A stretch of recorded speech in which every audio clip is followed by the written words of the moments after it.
The windshield wipers were fighting a losing battle against the freezing October rain.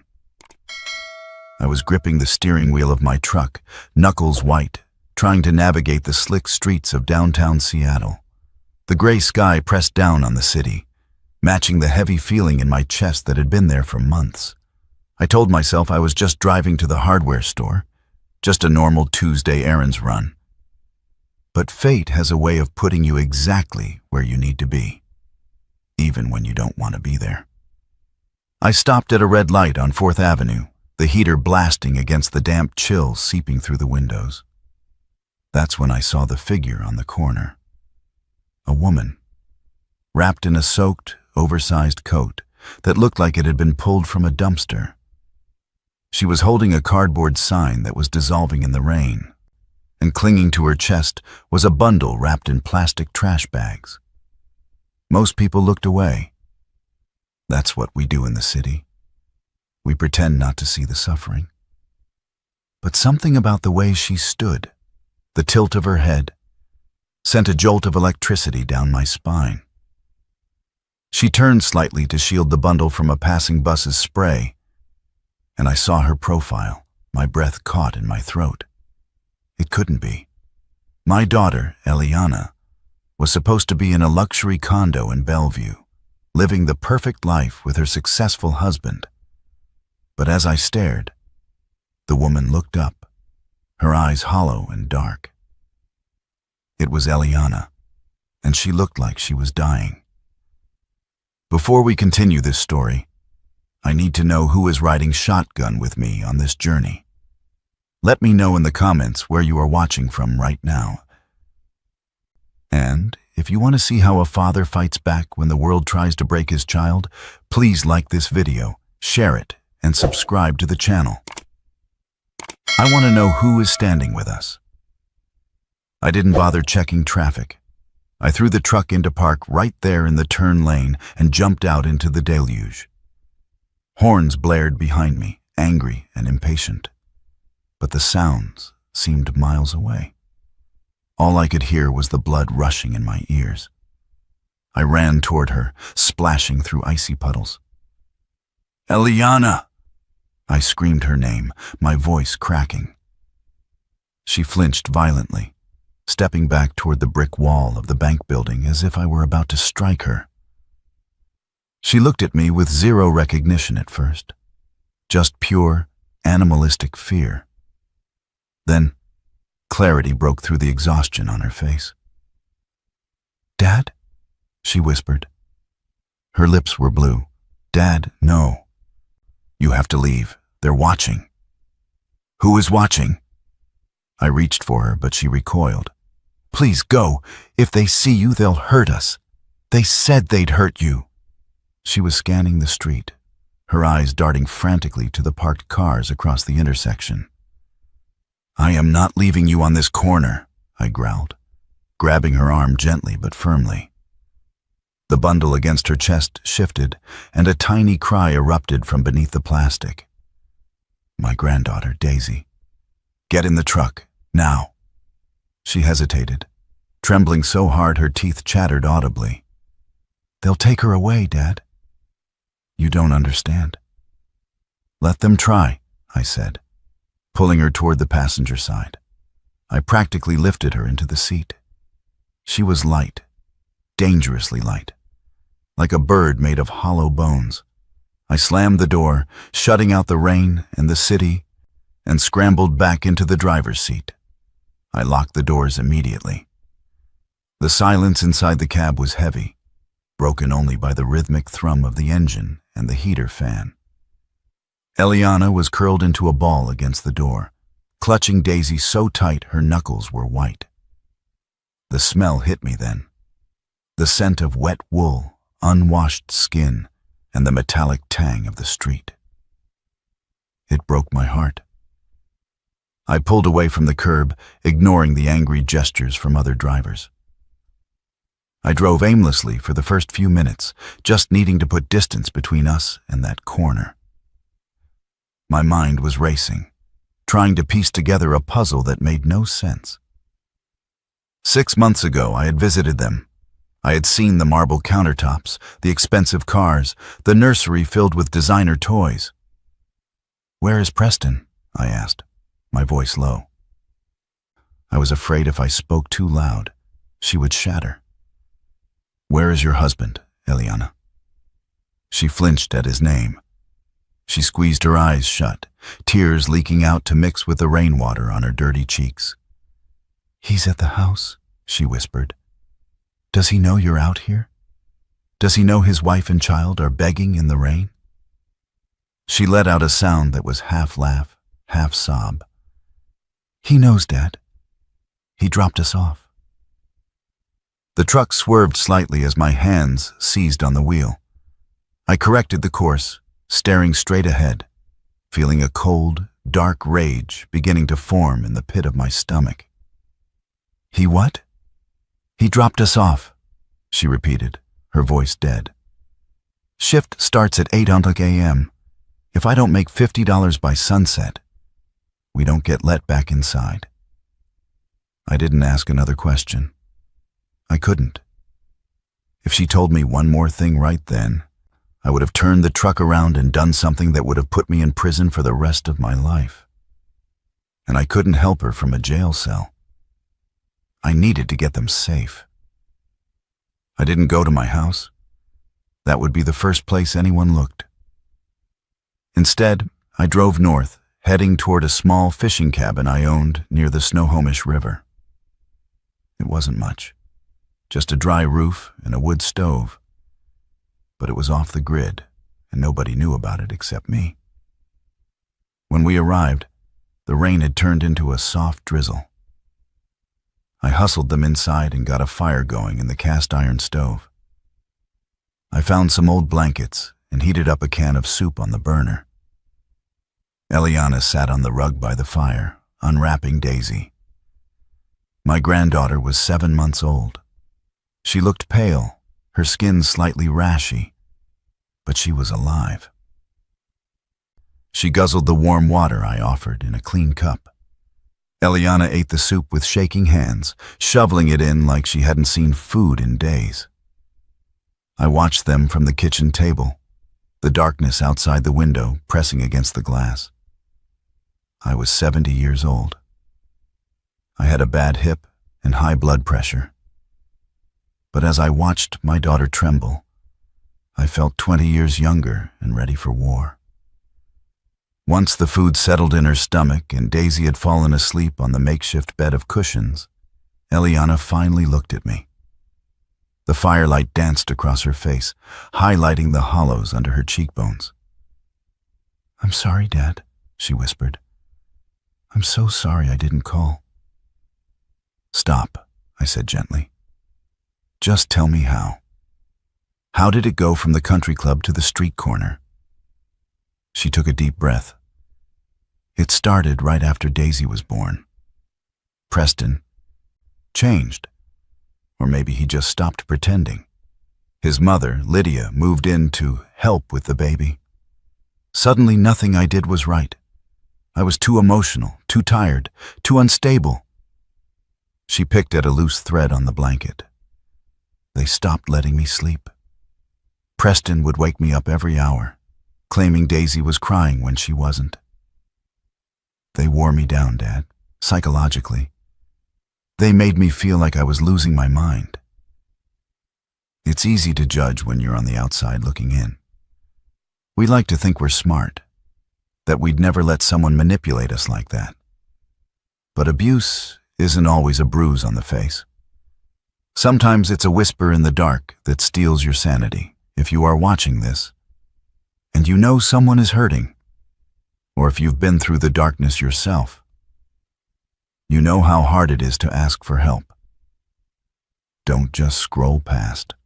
Hitting that subscribe button tells YouTube to show this story to more people who might need to hear that they aren't alone. It's a small click for you, but it could be a lifeline for someone else. Then came the paperwork, Eliana continued, her voice gaining a little strength. About 3 weeks postpartum, I was on heavy medication for the infection I got after the C-section. Preston came in with a stack of documents. He said it was for a trust fund for Daisy. He said he needed to secure her future in case anything happened to him. I closed my eyes, knowing what was coming. "You signed it." "I signed everything," she wept. "I trusted him. He's my husband. He told me he loved me while he handed me the pen. But it wasn't a trust fund. It was a transfer of assets. I signed over my rights to the inheritance Mom left me. I signed over the deed to the condo, which was in my name. I even signed a sweeping power of attorney." "The money?" I asked, feeling sick. "The $650,000? Gone," she said. "Moved into an offshore account under Lydia's name within 48 hours. They stripped me clean, Dad. And once they had the money, they didn't need the wife anymore." The fire popped, sending a spark against the screen. "So they kicked you out?" I asked. "Not immediately," she said. "That would look bad. Preston cares about his image. He's running for city council next year, remember? He couldn't just divorce a new mother. He needed me to leave. He needed me to look like the problem. So they locked me out during the day," she explained. "At first it was just for an hour, then all afternoon. Then they started driving me to different parts of the city. Preston's brother, Caleb, would drop me off in the worst neighborhoods. They took my phone, my wallet, my keys. They gave me that cardboard sign." "Why?" I slammed my hand on the table. "Why make you beg if they already stole the money?" "To build a case," she said, her eyes wide with the horror of it. "They took photos of me. They filmed me looking disheveled and begging. They were building a portfolio of evidence to prove I was mentally unstable and unfit to be a mother. They wanted full custody of Daisy, Dad. They wanted to take her and erase me completely. The cruelty was so calculated it left me breathless. It wasn't just greed, it was sadism. They wanted to destroy her credibility so thoroughly that no one would believe her when she screamed for help." "I tried to run once," Eliana said, her voice dropping to a whisper. "I tried to go into a police station. But Caleb was parked across the street. He texted me a photo of your house, Dad. A photo of you gardening in the front yard, taken through a rifle scope. My blood ran cold. He said if I talked to anyone, cops, you, a lawyer, that the stress would be too much for your heart. He said you'd have a medical accident within the hour. I couldn't risk you, Dad. So I got back in the car." She looked at me, begging for forgiveness. "I stayed on that corner because I was trying to keep you alive." I stood up and walked to the window, staring out at the black trees. I had spent my life trying to protect her, and in the end, she had endured hell to protect me. The guilt was a heavy stone in my gut. "You're safe now," I said, turning back to her. "But we can't stay here forever. Preston isn't going to just let his unstable wife disappear with the leverage he needs for court." "He'll find us," she said, panic rising again. "Preston has connections. He knows people in the police department. He knows private investigators." "Let him come," I said, though I felt less confident than I sounded. "I'm not the same man I was 10 years ago, Eliana. I don't have much to lose anymore except you and that baby. And a man with nothing to lose is dangerous." I checked the locks on the cabin door again. I had an old shotgun above the mantel, dusty and unused for years. I took it down and checked the chamber. Empty. I went to the drawer where I kept the shells. We stayed at the cabin for 2 days. I let Eliana sleep for 18 hours straight while I watched Daisy. It was the first time I had really held my granddaughter. She had Eliana's nose and my late wife's chin. She was perfect. On the third morning, the rain had stopped. The silence of the woods was peaceful until the sound of gravel crunching under tires broke it. I moved Eliana and Daisy into the back bedroom and told them to be silent. I grabbed the shotgun, keeping it out of sight but within reach, and opened the front door. A black SUV was idling in the driveway. The window rolled down, and Caleb, Preston's younger brother, smiled out at me. He was wearing sunglasses, even though it was overcast. "Good morning, William," he called out, his voice slick like oil. "Lovely spot you have here. Little damp for a family reunion, though." "Get off my property," I said calmly. Now. No need for hostility. We're just worried about Eliana. She's having a breakdown, you know. Postpartum psychosis. Very tragic. We just want to bring her home to the doctors." "She's not here," I lied. Caleb laughed, opening the car door and stepping out. He was a big man, younger and stronger than me. "Don't insult my intelligence, old man. We tracked your truck's GPS. Now send her out and nobody gets hurt. You don't want to have a heart attack out here in the middle of nowhere."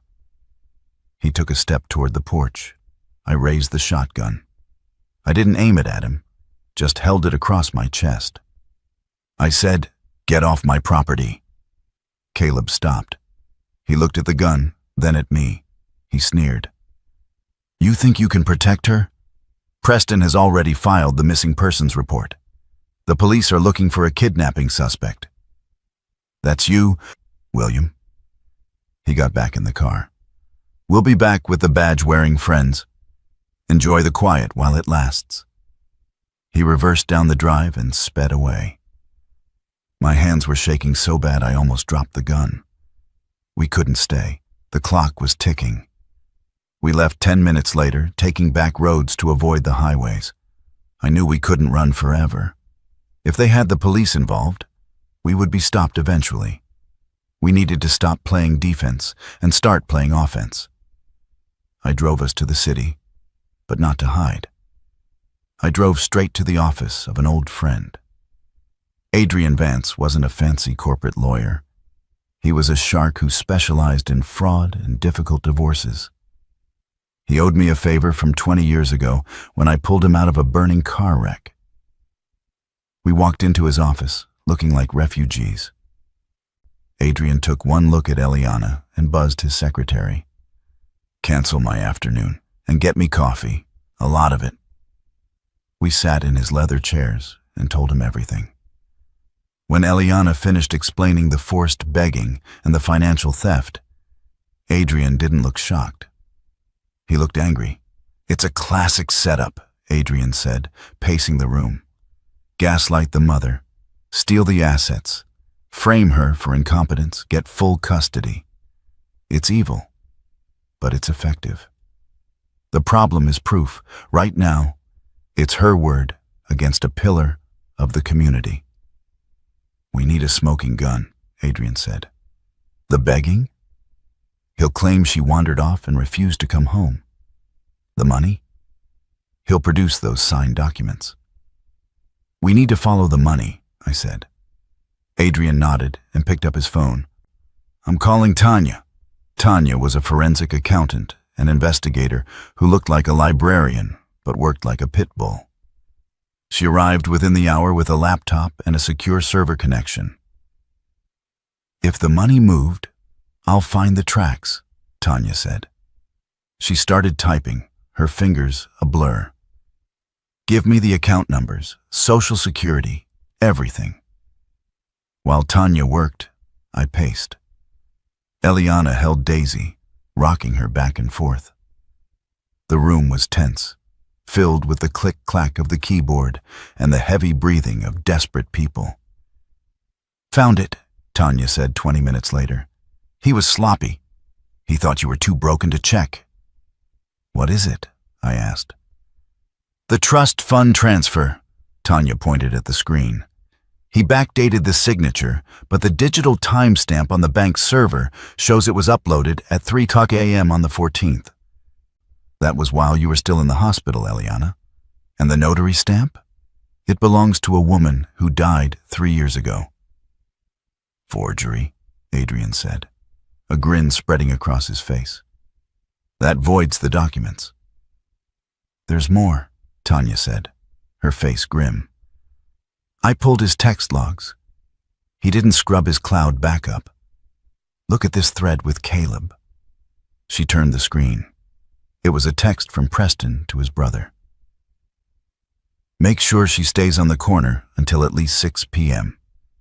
We need the lighting to be bad for the video, so she looks worse. If she tries to leave, remind her about her dad's heart condition.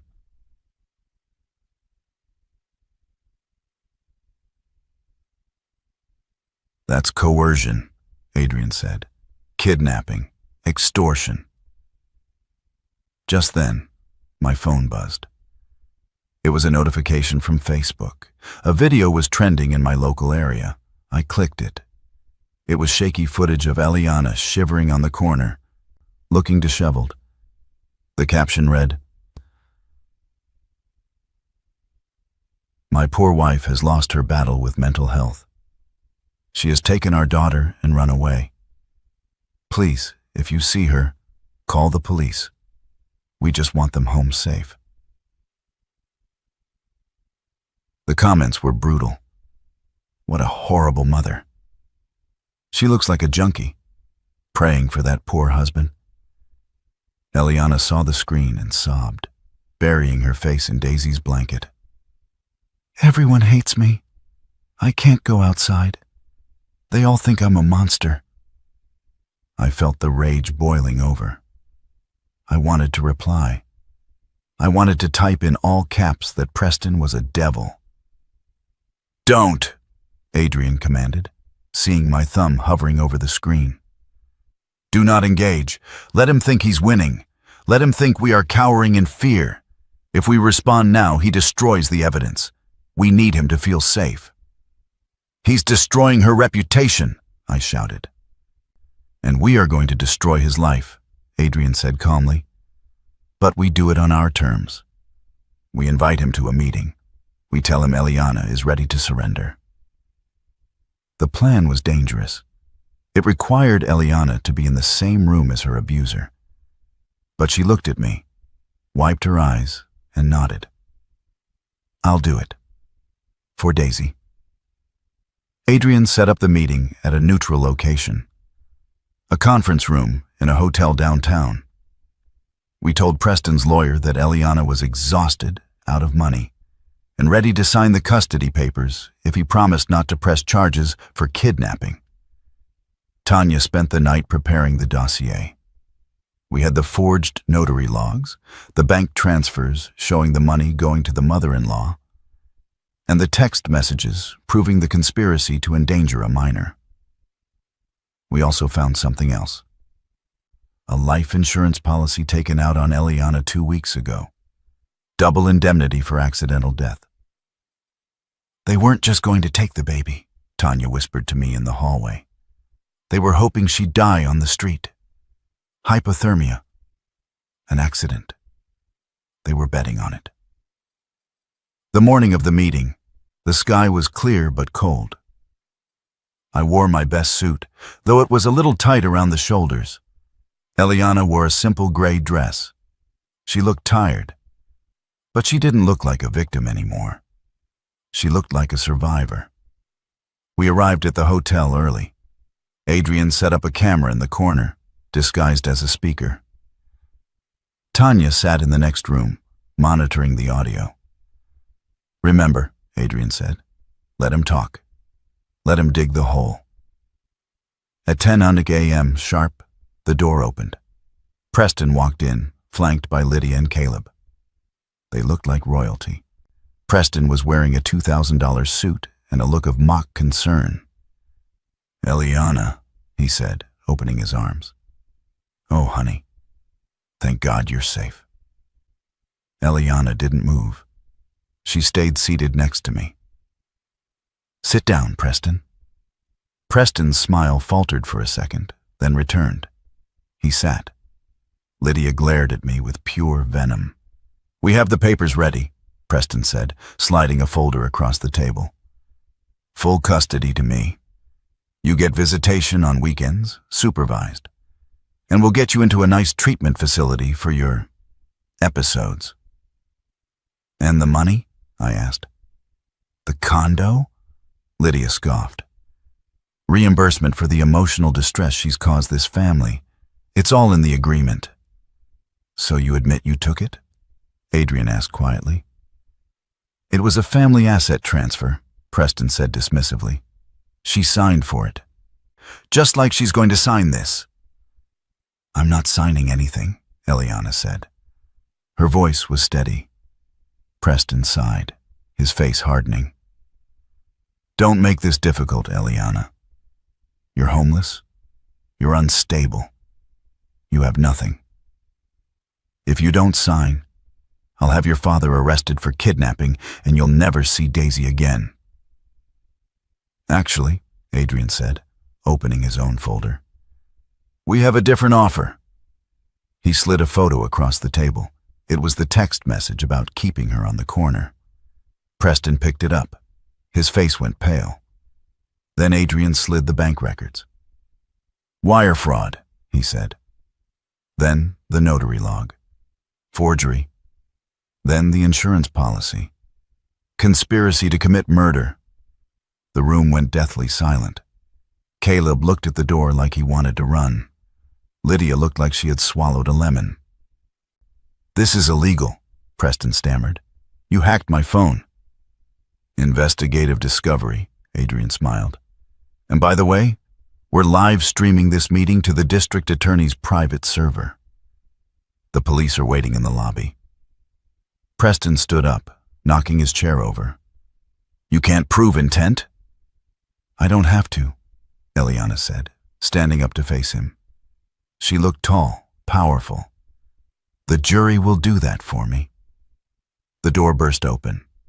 2 uniformed officers stepped in, followed by a detective. Preston Miller? You're under arrest. It took 6 months for the dust to settle. Preston and Caleb took plea deals to avoid 20-year sentences, but they still went away for a long time. Lydia is fighting the charges, but she's bankrupt and alone. Eliana got everything back. The condo, the money, and most importantly, her life. She sold the condo, too many bad memories, and bought a small house with a big yard just down the street from me. I was sitting on my porch yesterday, watching Daisy chase a butterfly through the grass. She's walking now. Eliana was in the garden, planting tulips. She looked over at me and smiled, a real smile that reached her eyes. We think we are safe in this world. We think that contracts and marriages and promises protect us. But the only thing that really protects us is the people who love us enough to run into the rain when we are breaking. I look at my daughter, and I see a warrior. I look at my granddaughter, and I see the future. And I thank God every day that I didn't drive past that corner. If you're listening to this, and you're holding on to a grudge, or you're waiting for an apology that might never come, let it go. But if you have family that needs you, fight for them. Don't wait for permission. Don't wait until it's convenient. Just be there. Because in the end, when the storms come, and they always do, all we have is each other. Thank you for listening to our story. If you believe in justice, please subscribe to the channel. It's not just a button. It's a way to say that truth matters. Take care of your families. Goodbye for now.